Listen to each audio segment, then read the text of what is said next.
وہ شہر محبت جہاں مصطفیٰ ہے وہی گھر بنانے کو دل چاہتا ہے. وہ سونے سے کنکر وہ چاندی سے مٹی نظر میں بسانے کو دل چاہتا ہے. جو پوچھا نبی نے کہ کچھ گھر بھی چھوڑا تو صدیق اکبر کے ہونٹوں پہ آیا. وہاں مال و دولت کی کیا ہے حقیقت جہاں جان لٹانے کو دل چاہتا ہے. جہاد محبت کی آواز گونجی کہا حنظلہ نے دلہن سے اپنی اجازت اگر تو جام شہادت لبوں سے لگانے کو دل چاہتا ہے.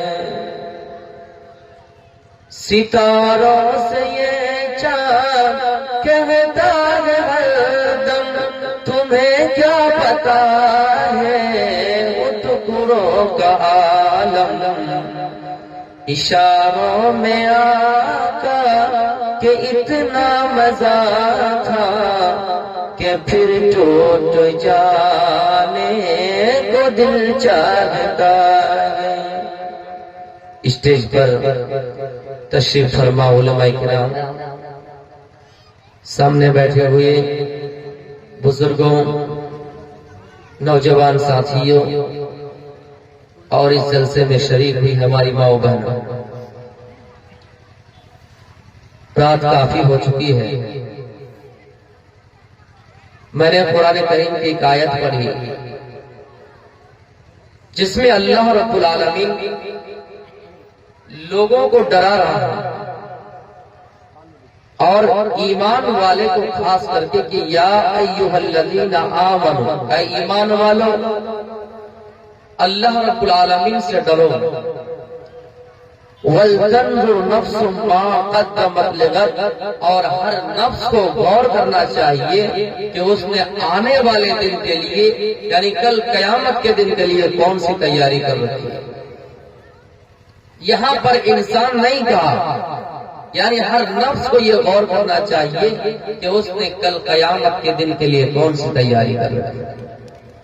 ایک انسان جب بہار سے دلی کا سفر کرتا ہے، جب یہاں سے کوئی کیرل ممبئی وغیرہ جاتا ہے تو پوری تیاری کر لیتا ہے میرے بھائیوں، لیکن اس کو معلوم ہے کہ کیرل سے واپس آنا ہے، اس کو معلوم ہے کہ سعودی سے واپس آنا ہے، لیکن ایک انسان کو یہ بھی معلوم ہے کہ اس دنیا کو جب الوداع کہہ جائے، اس دنیا کو چھوڑ جائے اور آخرت کی طرف چلے جائے، اس دنیا کی طرف چلے جائے، دنیا بھی زندگی کو چھوڑ دو اخرى بھی زندگی کی طرف مائل ہو جائے، تو میرے پیارے ساتھی واپس ہونے کا کوئی امکان نہیں ہے، واپس ہونے کا کوئی راستہ نہیں ہے. اسی کی طرف اللہ رب العالمین یاد دلاتا ہے کہ ہر نفس کو غور کرنا چاہیے کہ اس نے آنے والے دن کے لیے کون سی تیاری کر رکھی ہے. نفس کا اللہ رب العالمین نے. میرے بھائیوں، نفس کسے کہتے ہیں؟ نفس کا مطلب کیا ہے؟ اللہ رب العالمین فرماتا ہے وَأَمَّا مَنْ خَافَ مَقَامَ رَبِّهِ وَنَهَى النَّفْسَ عَنِ الْهَوَىٰ فَإِنَّ الْجَنَّةَ هِيَ الْمَأْوَىٰ.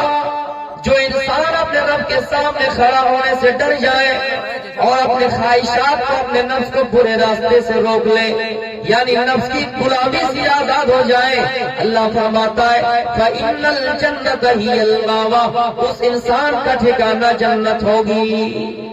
میرے بھائیوں، یہاں نفس کہا گیا کہ اگر کسی نے نفس کو پورے خواہشات سے روک لیا، نفس کی غلامی سے آزاد پا گئے، تو اللہ رب العالمین کہتا ہے کہ اس کا ٹھکانہ جنت ہے.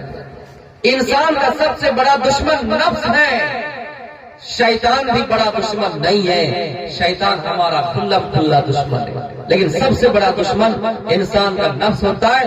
یعنی کوئی بھی انسان کام کرے، چاہے نیکی کا کام کرے، برائی کے راستے پہ جائیں، گناہ کا کام کریں، سب سے پہلے وہ بات نفس کو، میرے بھائیوں، نفس میں وہ بات آ کے بیٹھتی ہے اور نفس آپ کو یہ ابھارتا ہے کہ یہ بھلا کام کرو۔ تو نفس اگر آپ کو یہ کہے کہ تم چوری کرو، تم بدکاری کرو، تم غلط کام کرو، اگر آپ اس کی غلامی سے آزاد پا گئے تو اللہ رب العالمین فرماتا ہے فَإِنَّ الْجَنَّةَ هِيَ الْمَأْوَىٰ، ایسے لوگوں کا ٹھکانہ جنت ہے۔ میرے پیارے ساتھیوں، اسی نفس کے بارے میں اللہ رب العالمین فرماتا ہے یا ایتھا النفس المطمئنہ ارجعی الی ربک راضیۃ مرضیہ فادخلی فی عبادی وادخلی جنتی۔ اے لوگوں، اگر آپ نے اپنے نفس کو اطمینان والا بنا لیا، آپ نے اپنے نفس کو مطمئن کر لیا، ایسے نفس سے اللہ رب العالمین آواز دے گا یا ایتھا النفس المطمئنہ ارجعی الی ربک راضیۃ مرضیہ، اے اطمینان والی روح، اے اطمینان والے نفس، اپنے پروردگار کی طرف لوٹا، اپنے پروردگار کی طرف واپس آ جا، اس حال میں کہ تو بھی اللہ سے راضی ہو جائے اور اللہ بھی تجھ سے راضی ہو جائے۔ فادخلی فی عبادی وادخلی جنتی، پھر میرے بندوں میں داخل ہو جا اور میری جنت میں داخل ہو جا۔ میرے پیارے ساتھیوں، اگر آپ نے اپنے نفس کو اطمینان کر لیا، آپ نے اپنے نفس کو مطمئن کر لیا، تو اللہ ایسے نفس سے کہے گا کہ اے فلاں نفس، اگر اطمینان واقع تو ہے تو میری جنت میں داخل ہو جا۔ میرے بھائیوں، اللہ قرآن میں قسم کھاتا ہے نفس کی، اور نفس لوامہ کی قسم کھاتا ہے وَلَا أُقْسِمُ بِالنَّفْسِ اللَّوَّامَةِ، اللہ قسم کھاتا ہے نفس لوامہ کی، یعنی ملامت کرنے والے نفس کی۔ ملامت کرنے والے نفس سے مراد مفسرین کا کہنا یہ ہے، میرے بھائیوں، جو قرآن کا ترجمہ کرتے ہیں، جو مفسرین قرآن کا ترجمہ لکھتے ہیں، تفسیر کرتے ہیں، وہ یہ لکھتے ہیں کہ نفس ملامت سے مراد یہ ہے، نفس لوامہ سے مراد یہ ہے کہ انسان اگر کم نیکی کرے پھر بھی وہ اپنے نفس کی ملامت کرے کہ اے فلاں نفس، تو نے مجھے کم نیکی کیوں کروایا، تو نے مجھے 1000 کیوں دان دلوایا جبکہ میرے پاس 2000 روپے دینے کی طاقت تھی۔ اس نفس پر بھی ملامت کرنا ہے، اگر کم نہیں کیا کرے پھر بھی ملامت کرنا ہے، اگر کچھ گناہ ہو جائے پھر بھی نفس کی ملامت کرنا ہے اور کہنا ہے کہ اے فلاں نفس، تو نے مجھے گناہ کرنے پر مجبور کیوں کیا، تو نے مجھے شرابی کے اڈے میں کیوں لے جایا، اے نفس تو نے مجھے شراب کیوں پلوایا، اے نفس تو نے مجھے چوری کیوں کروایا، تو نے مجھے کسی پر ڈاکہ کیوں ڈلوایا، تو نے مجھے کسی کو قتل کرنے کی، تو نے مجھے کسی کو قتل کرنے کا مجھے پورا طریقہ کیوں بتایا۔ میرے پیارے ساتھیوں، اگر نیکیاں کم کرے پھر بھی نفس کی ملامت کرے، اگر گناہ کرے پھر بھی نفس کی ملامت کرے، ایسے نفس کے بارے میں اللہ قسم کھاتا ہے وَلَا أُقْسِمُ بِالنَّفْسِ اللَّوَّامَةِ، اللہ قسم کھاتا ہے نفس لوامہ کی، یعنی ملامت کرنے والے نفس کی۔ میرے پیارے ساتھیوں، یہ نفس کی بات تھی جو میں نے آپ کے سامنے رکھی۔ ہر نفس کو غور کرنا چاہیے کہ اس نے آنے والے دن کے لیے کون سی تیاری کر رہا ہے۔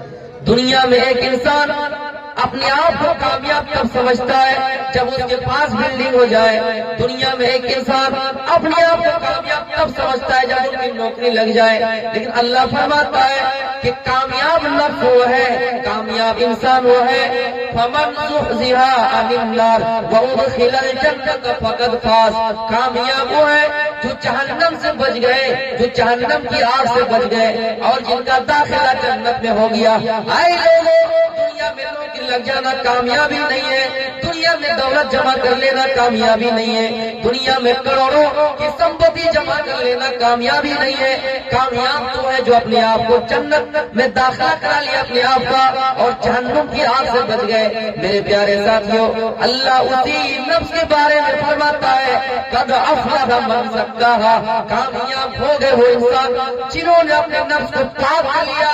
کہیں پر اللہ فرماتا ہے قد افلح من تزکا، کامیاب ہو گئے وہ انسان جنہوں نے اپنے نفس کو پاک کر لیا۔ نفس کیا کرتا ہے نہیں کرتا ہے، نفس کو حرام طریقے سے بچا لیا، اپنے پیٹ میں حرام کھانا کھانے سے بچا لیا۔ میرے پیارے ساتھیوں، اگر نفس کو آپ نے پاک کر لیا تو اللہ فرماتا ہے کہ تم کامیاب ہو گئے۔ میرے پیارے ساتھیوں، اللہ رب العالمین فرماتا ہے کسی چیز کا نام تو محاسبہ ہے، کسی چیز کا نام تو اپنی زندگی کے بارے میں غور کرنا ہے، اسی چیز کا نام تو اپنی زندگی کو ٹٹولنا ہے، اسی چیز کا نام تو اپنے ضمیروں پر جھانکنا ہے اور اپنے اندر کمیاں تلاش کرنا ہے، اپنے اندر کامیابی کی سیڑھیوں کو تلاش کرنا ہے کہ ہم کہاں تک کامیاب ہے۔ اللہ فرماتا ہے وَلْتَنْظُرْ نَفْسٌ مَّا قَدَّمَتْ لِغَدٍ، ہر انسان کو غور کرنا چاہیے کہ اس نے آنے والے دن کے لیے کون سی تیاری کر رکھی ہے۔ ہر انسان کو غور کرنا چاہیے، ہر نفس کو غور کرنا چاہیے کہ اس نے آنے والے دن کے لیے کون سی تیاری کر رکھی ہے۔ میرے بھائیوں، ایک صحابی جن کا نام حنظلہ ہے رضی اللہ تعالیٰ عنہ، انہوں نے اپنی زندگی میں بہت بڑا کارنامہ انجام دیا۔ شادی ہوئی، پہلی رات ہے، اپنی بیوی کے ساتھ ہم بستری کر رہے ہیں، اپنی بیوی کے ساتھ جمع کر رہے ہیں، اپنی بیوی کے ساتھ سہاگرات منا رہے ہیں۔ میاں بیوی کو آپس میں جو چیزیں ضرورت ہوتی ہے ایک دوسرے سے پوری کر رہے ہیں۔ اتنے میں جنگ کا اعلان ہو گیا۔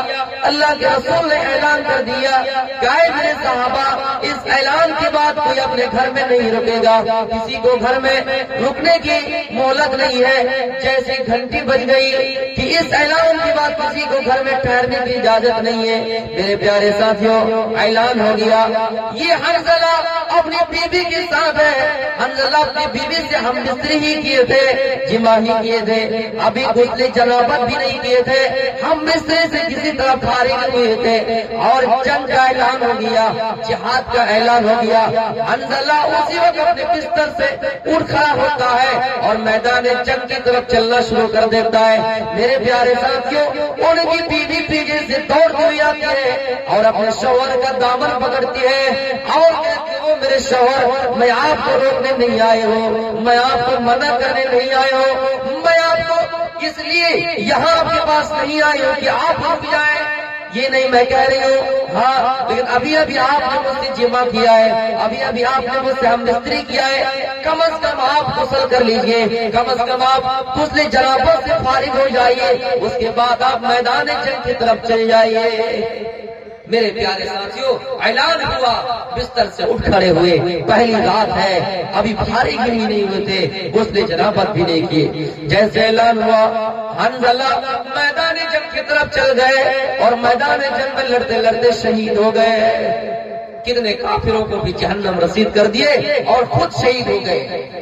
میرے پیارے ساتھیوں، جب ان کی لاش کا پتہ کیا گیا، ان کی لاش کی تلاشی کی گئی تو اللہ کے نبی نے دیکھا کہ ان کی لاش کو آسمان سے 70,000 فرشتے غسل دے رہے ہیں۔ آپ نے فرمایا اے میرے صحابہ، جاؤ حنظلہ کے گھر میں پوچھو کہ کیا وجہ ہے کہ حنظلہ کی لاش کو آسمان کے فرشتے غسل دے رہے ہیں۔ میرے پیارے ساتھیوں، حنظلہ کی بیوی نے بتایا، حنظلہ کے گھر والوں نے بتایا کہ حنظلہ نے ہم بستری کیا تھا، جمع کیا تھا اور انہوں نے غسل جنابت کر ہی نہیں سکا، میدان جنگ کی طرف چلے گئے۔ تو میرے پیارے ساتھیوں، وَلْتَنْظُرْ نَفْسٌ مَّا قَدَّمَتْ لِغَدٍ، یہ آخرت کی تیاری نہیں تھی تو اور کیا تھی؟ ہم اپنی زندگی میں غور کر کے دیکھیں، کیا ایسی نوبت آنے پہ ہم نکلیں گے؟ نہیں، لیکن حنظلہ کو نبی کا فرمان پتا تھا۔ حنظلہ کو اللہ رب العالمین کی آیت یاد تھی۔ اللہ فرماتا ہے ان اللہ اشترى من المؤمنین انفسهم واموالهم بان لهم الجنہ، اللہ رب العالمین نے مومنوں کی جانوں کو، ان کے مالوں کو خرید لیا ہے، اس عوض خرید لیا کہ ان کے بدلے اللہ نے جنت دے رکھی ہے۔ میرے پیارے ساتھیوں، پتہ چلا اگر اللہ رب العالمین کی دی ہوئی جنت ہمیں حاصل کرنا ہے، اللہ رب العالمین نے جو ہمیں جنت دی ہے، تو پتہ چلا اس کے لیے ہمیں اپنی جان کی قربانی دینا ہے، اس کے لیے ہمیں اپنے مالوں کو اللہ کی راستے میں دینا ہے، مالوں کو صرف کرنا ہے۔ اللہ فرماتا ہے انفروا خفافا وثقالا وجاہدوا بِأَمْوَالِكُمْ وَأَنفُسِكُمْ فِي سَبِيلِ اللَّهِ۔ اے لوگو، تم ہر حال میں جہاد کے لیے نکلو، کوچ کرو، چاہے تم ہلکے ہو چاہے تم بھاری بھرکم ہو، تمہارے پاس مال ہو یا نہیں، تمہارے پاس دولت ہو یا نہیں، تمہارے پاس طاقت ہو یا نہیں، انفروا خفافا وثقالا وجاہدوا باموالکم وانفسکم فی سبیل اللہ۔ ہر حال میں جہاد کے لیے نکلو۔ میرے پیارے ساتھیو، حنظلہ رضی اللہ تعالیٰ عنہ نے جہاد کا اعلان سنا اور فوراً اپنے گھر سے نکل گئے۔ جہاد محبت کی آواز گونجی، کہا حنظلہ نے یہ دلہن سے اپنی، اجازت اگر دو تو جام شہادت لبوں سے لگانے کو دل چاہتا ہے۔ میرے نوجوانوں، ضرورت ہے آج تمہیں، میں ایک بات آپ کو بتا کر جا رہا ہوں۔ آپ گاؤں کے مکھیا ہے، آپ ممبر ہیں، آپ سرپنچ ہیں، اگر آپ نے اپنی حالت بدل لی تو انشاءاللہ گاؤں سماج میں اصلاح ہو جائیں گے، گاؤں کی حالت بدل جائیں گے۔ اس لیے نوجوانوں، اپنے اندر بیداری لائیے، اپنے اندر انقلاب پیدا کیجیے۔ حنظلہ نے اپنی جان کی پرواہ نہیں کی، جبکہ حنظلہ کو معلوم یہ بھی تھا کہ ہو سکتا ہے میں گھر واپس نہ ہوں، ابھی ہم نے شادی کی ہے، ضرورت ہے ہماری بیوی کو، لیکن میرے پیارے ساتھیوں، نبی کی آگے، اسلام کی آگے انہوں نے اپنی جان کی پرواہ نہیں کی۔ نوجوانوں، ضرورت ہے آج کہ تم دین کی حفاظت کرو، ضرورت ہے کہ اگر ملک کی حفاظت کی خاطر اگر تمہیں اپنی گردن کٹانی پڑے تو کٹاؤ، ملک کی خاطر بھی اور دین کی خاطر بھی، دونوں چیزوں کی ضرورت ہے۔ میں آپ کو بتاؤں، امیر خسرو کا نام آپ نے سنا ہوگا، ایک شاعر تھے جن کے گیت دنیا میں گائے جاتے تھے، لوگ گاتے تھے، ان کو اللہ نے ایسا ہنر دیا تھا، ایک ملکہ دیا تھا۔ میرے پیارے ساتھیوں، ایک مرتبہ امیر خسرو کو پیاس لگ گئی، دیکھا کہ کسی کنویں میں 4 عورتیں پانی اپنے اپنے برتنوں میں بھر رہی ہیں۔ امیر خسرو کو پیاس لگی ہے، امیر خسرو وہاں سے چلنا شروع کیا کہ وہاں جا کر کچھ پانی پی لے، اپنی پیاس بجھا لے۔ ان 4 عورتوں کے پاس گئے اور 4 عورتوں سے کہا کہ مجھے پانی پلاؤ، بہت پیاس لگی ہے۔ 4 عورتوں میں سے ایک امیر خسرو کو جانتی تھی، پہچانتی تھی۔ انہوں نے اپنے باقی سہیلیوں سے کہا یہی امیر خسرو ہے جن کے شعر لوگ گاتے ہیں، جن کے گیت لوگ گاتے ہیں۔ امیر خسرو یہ شعر و شاعری میں بڑا ملکہ لگتا ہے۔ میرے پیارے ساتھیوں، ان 4 عورتوں نے اپنی اپنی خواہش ظاہر کیا کہ سب سے پہلے تم مجھے کوئی شعر سناؤ، کوئی گیت سناؤ۔ اگر تم واقعی بہت بڑے شاعر ہو، واقعی تم گیت گانے والے ہو، یہاں پہلے کوئی شعر سناؤ، یہاں پہلے کوئی تمہیں مصرع سناؤ، اس کے بعد ہم تمہیں پانی پلائیں گے۔ 4 عورتیں تھیں۔ امیر خسرو نے کہا کہ بتاؤ کس میں تمہیں شعر سننا ہے، کس ٹاپک پر تمہیں شعر سننا ہے، گیت سننا ہے۔ ایک نے کہا ہمیں چرخا، میں کپڑے کاٹنے کا کام، سوتنے کا کام بہت پسند ہے، چرخا چلاتی ہوں، اس پر کوئی مصرع پڑھ دیجئے۔ ایک نے کہا مجھے ڈھول بہت پسند ہے، ڈھول پر کوئی شعر پڑھ دیجئے۔ ایک نے کہا مجھے کھیر بہت پسند ہے، کھیر پر کوئی مصرع پڑھ دیجئے۔ ایک نے کہا مجھے کتا بہت پسند ہے، کتا پر کوئی مصرع پڑھ دیجئے۔ امیر خسرو نے دیکھا کہ پیاس بھی لگی ہے، پانی بھی پینا ہے جلدی، اگر میں 4 کو ایک ایک مصرع سناتے جاؤں تو کافی ٹائم لگ جائے گا، دیر ہو جائے گی، اور ہم کو پیاس بھی بہت لگی ہے۔ 4 عورتوں کی خواہش فرمائش ایک ہی مصرع میں انہوں نے ختم کر دیا۔ کھیر پکائی جتن سے، کھیر پکائی جتن سے، چرخا دیا جلا، آیا کتا کھا گیا، بیٹھی ڈھول بجا، لا پانی پلا۔ کھیر پکائی جتن سے، چرخا دیا جلا، آیا کتا کھا گیا، تو بیٹھی ڈھول بجا لا پانی پلا. تو میرے نوجوانوں آپ کے اندر بھی ایسا جذبہ ہونا ہے کہ اگر آپ کو کھڑا کر دیا جائے اور آپ سے پوچھا جائے کہ اگر بھارت میں UGC یونیفارم سیول کوڈ اگر لایا جائے تو تمہیں کیا آپتی ہے, تو آپ کو یہ بتانا ہے کہ ہم قرآن کے ماننے والے ہیں, ہم اسلام کے ماننے والے ہیں. اگر مذہب اسلام سے کوئی چیز ٹکرائے تو ہم اس کو پسند نہیں کریں گے. ہاں ہم جانتے ہیں کہ ہم اس ملک میں رہتے ہیں, ہمیں اس ملک کی محبت ہے, ہم اس ملک میں رہنے کے لیے اگر کوئی پاکستان والا ہم پر آ کر اٹیک کرے, کوئی چین والا ہم پر اٹیک کرے تو ہم ان سے لڑنے کے لیے تیار ہیں, ہم ان سے لڑنے کے لیے تیار ہیں اور اپنے دیش کی خاطر اپنی جان بھی دینے کے لیے تیار ہیں. لیکن تم مجھ سے یہ کہو گے کہ اپنا دھرم چینج کر لو, تم مجھ سے یہ کہو گے کہ قرآن پڑھنا چھوڑ دو, تم مجھ سے یہ کہو گے کہ زمینوں پہ مسجدوں پہ سجدہ کرنا چھوڑ دو, تم مجھ سے یہ کہو گے کہ اسلام چھوڑ دو, تم میں ماننے کے لیے تیار نہیں ہو. آپ یہ کہیے کہ میری ایک ہاتھ میں قرآن و حدیث ہے تو دوسرے ہاتھ میں سمویدھان ہے. ہاں ڈاکٹر بھیم راؤ امبیڈکر کا سمویدھان ہے, ہم اسی سمویدھان کے حوالے سے بات کریں گے کہ آرٹیکل 25 میں ہمیں اس بات کی اجازت دیتا ہے کہ تم اگر بھارت میں رہ رہے ہو, اگر تم بھارت میں رہتے ہو یہاں تم اپنا مذہب کو بھی فالو کرو, اپنے مذہب کا بھی پرچار کرو, یہاں بھی تم اپنے مذہب کی بات بتاؤ. تو میرے پیارے ساتھیوں اپنے اندر ایک ایسا ہنر پیدا کیجیے میرے نوجوانوں کہ اگر آپ سے کوئی سوال کرے, آپ پر کوئی آبجیکشن کرے, آپ پر کوئی اعتراض کرے, اسلام پر اعتراض کرے اور یہ کہے کہ اگر تمہیں بھارت میں رہنا ہے تو UGC سیول کوڈ ماننے میں تمہیں کیا اعتراض ہے, تو آپ یہ بھی جواب دیں قرآن کے حوالے سے بھی اور سمویدھان کے بھی حوالے سے. نوجوانوں اس وقت ضرورت ہے مسلمانوں, میں آپ سے اپیل کرتا ہوں کہ آپ کا ایک بچہ اگر مولوی بن رہا ہے تو آپ اسی دوسرے بچے کو سمویدھان پڑھائیے, تیسرے بچوں کو IPS بنائیے, چوتھے بچے کو آپ سائنسداں بنائیے. ہر چیز کی ہمارے معاشرے میں ہمارے ملک میں رہنے کے لیے ہر چیز کی ضرورت ہے. میرے پیارے ساتھیوں اللہ رب العالمین فرماتا ہے وَلْتَنْظُرْ نَفْسٌ مَا قَدَّمَتْ لِغَدٍ. ہر انسان کو غور کرنا چاہیے کہ اس نے آنے والے دن کے لیے کون سی تیاری کر رکھی ہے. حضرت ابو بکر صدیق رضی اللہ تعالیٰ عنہ اور حنظلہ رضی اللہ تعالیٰ عنہ کی ملاقات ہوتی ہے, ایک دوسرے کو سلام کرتا ہے, السلام علیکم, جواب دیتا وعلیکم السلام. حضرت ابو بکر صدیق رضی اللہ تعالیٰ عنہ نے پوچھا حنظلہ کیا حال ہے.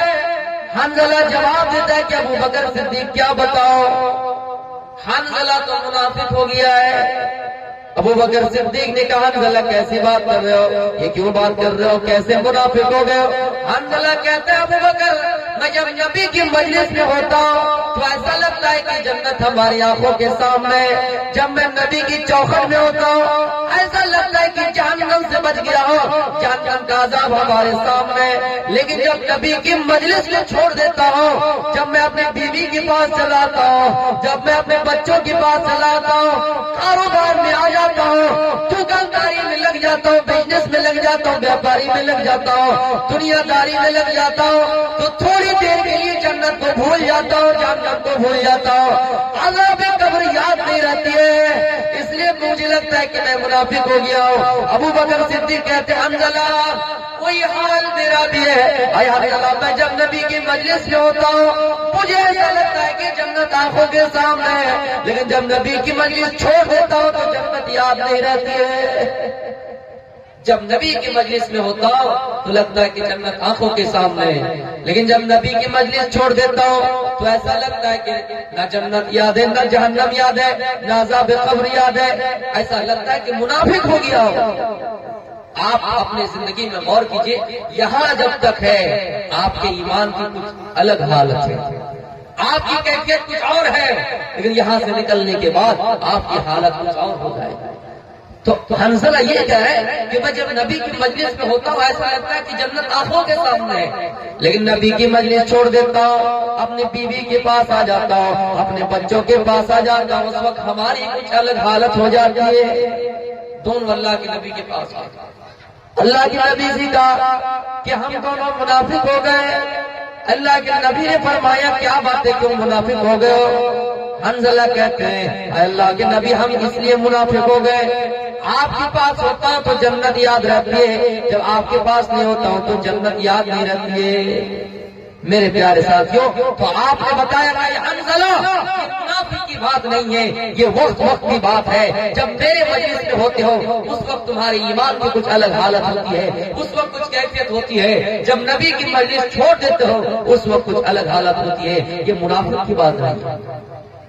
ہم اور آپ غور کریں مسلمان بھائیوں، تھوڑی دیر کے اس کو لگ رہا ہے کہ وہاں کچھ الگ حالت، یہاں کچھ الگ حالت، تو اپنے آپ یہ کہہ رہے کہ منافق ہو گئے۔ ہم اپنے زندگی کے بارے میں غور کریں، کتنے ایسے منافق والا عمل ہمارے اندر بھرا پڑا ہے، گالی گلوچ، جھگڑے میں جھوٹ بات، چاہے ہم کوئی بات کریں تو جھوٹ، امانت ہمیں سونپی جائے تو اس میں خیانت، وعدہ کریں تو خلافی، ہمارے اندر کتنے ایسے عمل ہے جو منافق والا ہے۔ ان المنافقین فی الدرک الاسفل من النار، اے لوگوں، منافقوں کا ٹھکانہ اللہ رب العالمین نے جہنم کے سب سے نچلے طبقے میں رکھا ہے، اور جس جہنم کی کھائی، اللہ کے نبی مجلس میں بیٹھے ہیں، اچانک دھماکے کی آواز آئی، آپ نے فرمایا میرے صحابہ بتاؤ یہ آواز کیسی ہے؟ صحابہ نے کہا اللہ کے رسول، اللہ اور اس کے رسول بہتر جانتے ہیں۔ آپ نے فرمایا او میرے صحابہ، آج سے 70 سال پہلے جہنم میں پتھر پھینکا گیا تھا، دھیرے دھیرے وہ جاتے جاتے آج جہنم کی تہ تک پہنچا ہے، جہنم کی گہرائی تک پہنچا ہے۔ اگر منافق والا عمل ہے آپ کے اندر، اللہ کے واسطے چھوڑ دیجئے۔ میرے نوجوانوں، بزرگوں، میرے بھائیوں، اس جلسے میں آئی ہوئی ہماری ماؤں بہنوں، منافق والا عمل ہے تو آپ چھوڑ دیجئے۔ جہنم اگر مل بھی جائے لیکن اگر منافق والا رہے تو آپ کو جہنم کے سب سے نچلے طبقے میں جگہ ملے گی۔ حنظلہ کو تھوڑی دیر کے لیے لگ رہا ہے کہ ہم یہاں کچھ الگ حالت، یہاں کچھ الگ حالت، تو اپنے آپ کو منافق کہہ رہے ہیں، اور ہمارے اندر کتنے ایسے منافق والا عمل بھرا ہے، پھر بھی ہم اپنے آپ کو پکے سچے مسلمان کہتے ہیں۔ وَلْتَنْظُرْ نَفْسٌ مَا قَدَّمَتْ لِغَدٍ، ہر انسان کو غور کرنا چاہیے کہ اس نے آنے والے دن کے لیے کون سی تیاری کر رکھی ہے۔ قرآن میں اللہ رب العالمین فرماتا ہے یا ایھا الذین آمنوا قوا انفسکم واہلیکم نارا، ایمان والو اپنے آپ کو جہنم کی آگ سے بچاؤ اور اپنے کنبے قبیلوں کو بھی جہنم کی آگ سے بچاؤ۔ حضرت ابو بکر صدیق رضی اللہ تعالیٰ عنہ کا ایک غلام تھا، اور انہوں نے اپنے غلام سے یہ کہہ دیا تھا کہ وہ میرے غلام تم دن بھر مزدوری کرو، دن بھر تم پیلوا مارکیٹ جاؤ، دن بھر تم کشن گنج جاؤ، دن بھر تم ٹھاکر گنج جاؤ، اور جتنے کما کر لے اگر تم نے 100 روپیہ بھی کمایا تو ہمیں یا کہ 5% دے دینا، 10% دے دینا، اگر 100 روپیہ کما کیا ہے تو 10 روپیہ ہمیں دے دینا، 5 روپیہ ہمیں دے دینا۔ وہی غلام اپنے معمول کے مطابق کام کیا کرتا تھا، جب کما کر لاتے تھے تو ابو بکر صدیق رضی اللہ تعالیٰ عنہ سے پوچھا کرتے تھے کہ او غلام بتاؤ یہ مال تم نے کہاں سے کمایا، کسی سے تم نے تو چھینا نہیں، اے غلام یہ بتاؤ کہ تم نے کہیں چوری تو نہیں کیا، اے میرے غلام یہ بتاؤ کہ کہیں تم نے کسی کے اوپر ڈاکہ تو نہیں ڈالا۔ روزانہ پوچھا کرتے تھے، لیکن ایک دن ایسا ہوا کہ ابو بکر صدیق نے اپنے غلام سے نہیں پوچھا کہ وہ کھانا کہاں سے لایا، وہ کھجور کہاں سے لائے، اور ابو بکر صدیق رضی اللہ تعالیٰ عنہ نے اس کو کھا لیا۔ ایک دن پوچھا نہیں اور کھا لیا۔ جب کھا لیا تو اس کے غلام نے پوچھا کہ ابو بکر اے میرے مالک کیا آپ جانتے کہ یہ چیز کیسی تھی؟ کہا نہیں بتاؤ یہ کیسی تھی۔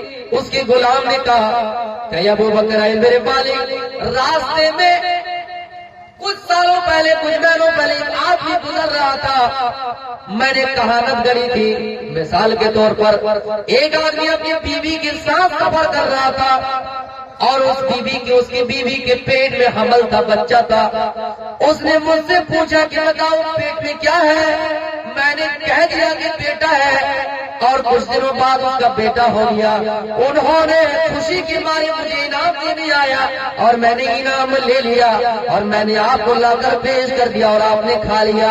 یعنی آئے میرے مالک گویا کہ میں نے کہانت کری تھی، میں نے کہانت کری تھی، اور کہانت کا یہ عوض ہے، کہانت کا یہ روپیہ ہے، کہانت کا یہ مال ہے، اور آپ کو دیا اور آپ نے اس کو بھی کھا لیا، حالانکہ مجھے کہانت سے کوئی شبہہ نہیں ہے۔ میرے پیارے ساتھیوں، کہانت برکت کری ہوئی چیز سے اگر کوئی آپ کو عوض دے مال دے، وہ آپ کے لیے کھانا جائز نہیں ہے، وہ آپ کے لیے کھانا حلال نہیں ہے۔ میں نے کہانت گڑی تھی، انہوں نے مجھے انعام دیا، میں نے لا کر آپ کو دیا، آپ کے حوالے میں پیش کیا، آپ کی خدمت میں آپ کے حوالے کیا، اور آپ نے اسے کھا لیا بغیر پوچھے۔ جیسے ابو بکر صدیق کو پتا چلا کہ یہ حرام کا ایک لقمہ تھا، حرام کا کھانا تھا، ابو بکر صدیق رضی اللہ تعالیٰ عنہ نے اپنے دونوں اپنے انگلیوں کو حلق میں ڈالا، منہ میں ڈالا اور کئی کرنا شروع کر دیا۔ اپنے انگلی کو حلق میں ڈالتا گیا اور اتنا ڈالا جب تک ابو بکر کو یقین نہ ہو گیا کہ جتنا کھایا تھا باہر آ گیا ہے، تب تک انگلی ڈالتا گیا، حلق میں ڈالتا گیا اور کئی کرتا گیا۔ میرے پیارے ساتھیوں، یہ اپنی زندگی میں ایک ٹائم کا کھانا تھا اور ایک لمحہ کا کھانا تھا، چند کھجوریں تھی۔ ہم اور آپ غور کریں کہ ہماری زندگیاں کتنی بھری پڑی ہے۔ اللہ کے نبی فرماتے ہیں میرے پیارے ساتھیوں، اگر کسی نے ایک ٹائم ایک لقمہ بھی حرام کا کھا لیا، اس کی 40 روز تک کوئی عبادت قبول نہیں ہوگی۔ اور جس انسان کی پرورش سود سے ہو، جس انسان کو پالا پوسا سود سے گیا ہو، اس کے لیے جہنم بہتر ہے، اس کے لیے آگ بہتر ہے۔ ہم اپنی زندگی میں غور کریں۔